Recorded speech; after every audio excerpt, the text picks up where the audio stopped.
Subscribe to Mastermind channel and click the bell icon to get the latest updates of our videos.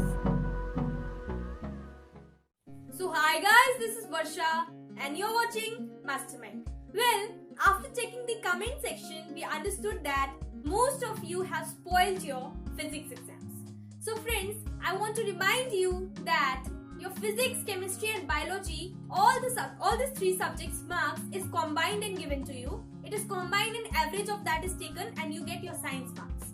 So if you have not done your physics well, you have to do your biology and chemistry extremely well so that you can get overall good average percentage. Well, in your first question of physics, you got a diagram was given of claw hammer and you were asked which class of lever does it belong to. Actually, it was class 1 lever. After that, you were asked example of mechanical advantage greater than 1, example of a machine which has mechanical advantage greater than 1. You could write anything. The best example was pliers. After that, you got the conditions for resonance and what is resonance. That also I had mentioned, I had sent you in my previous video that go through that, it came. After that, which radiation is used for photography in fog. This also I had mentioned, it was infrared radiations.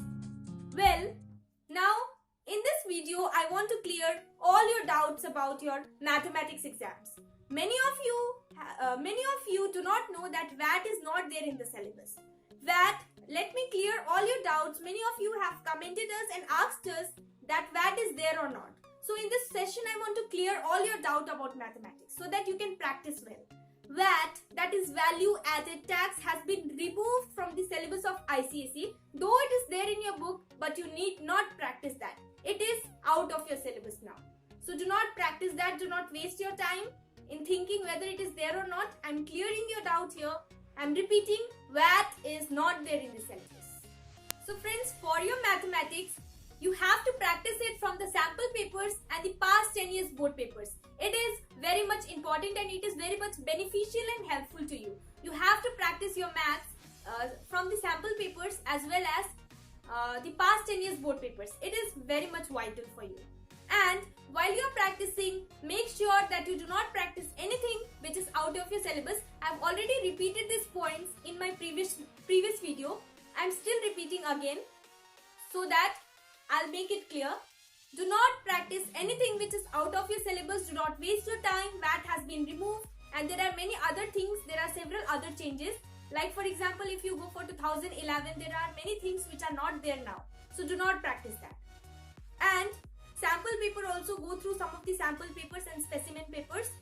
For 2019, you can go through the specimen paper of 2019. What are the questions that are there? You will get an idea of that, brief idea of that. After that, many of you had asked us whether to use gel pen or ball pen in your exams. Well, let me clear your doubt. You have to use ball point pen. Do not use gel pen in your exams. Now friends, for your AP-GP, that is arithmetic progression and geometric progression, I suggest you to practice it from your textbook. I suggest you to practice it from your textbook because it was not there. It is not there in your past 10 years board papers. Only in 2018 you have got some of the questions. 2 to 3 questions are there. But for your knowledge, you have to practice it from the textbook. That is important. Other chapters you can practice it from past 10 years board papers and sample papers and go through the formulas properly, mug it up, all the formulas, and I have already given you some more tips in my previous video. So if you haven't watched it, then you can watch it from the link provided in the description box of this video. So AP and GP, you have to do it from your textbook. That is important. Now, some of you have commented us whether you are allowed, you have asked us whether you are allowed to use calculators or not. Well, let me clear your doubt. You are not at all allowed to use calculators in your ICSE board exams. In IEC you are allowed, but in ICSE there is no point of using calculator. You are not at all allowed. And all of you know this, but still some of them have commented, so I am answering your question. Well, the last thing that I would like to say in this video is that time management is very much important in all the subjects, but in maths it is very much important. You get 2.5 hours time duration for mathematics. You are not going to get any other extra time. So you have to maintain your speed from the beginning only, and you don't have to waste your time. Whatever answers you are getting the answer, you do it, and whatever you're not getting, leave it for the time. Do the next ones, because if you will be calculating one answer, you will be busy in that, and you will lose time, and then afterwards you will not be able to complete those questions which you know. So first do whichever you know, and then move on to the complicated ones. In all the subjects I say you the same thing.